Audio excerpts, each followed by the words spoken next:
Xiaomi's SU7 Ultra starts at around $70,000, packs 1,530 horsepower, and rocket from 0 to 60 in just 2 seconds, faster than its gas-powered rivals, and easier on your wallet. The front design is sleek, and the lights are highly distinctive. The buttons inside feel great, easily adjustable with a flick of your finger.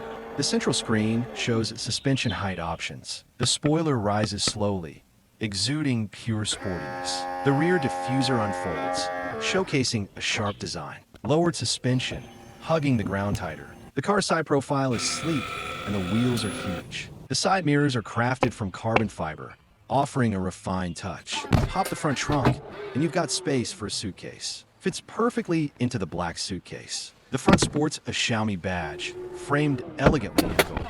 The door button area features premium carbon fiber texture. Press the start button, and the dashboard lights up. Place your phone in the charging zone, and it starts juicing up. Turn the drive mode dial, switch to sport mode. The seat adjustment buttons are on the inside of the car door. Buttons on the steering wheel, easy to use. Inside the car, it's all about panoramic views and high-tech vibes. Headlight details. The LEDs are neatly arranged. Close up on the wheels, those yellow calipers really pop. The brake disc has cracks, performance-focused. The side badge is yellow, adding a lot of personality. The rear is sleek, featuring a wraparound taillight design. This car's performance and design perfectly meet young people's needs. Do you think it's worth 70 grand? Feel free to join the discussion in the comments.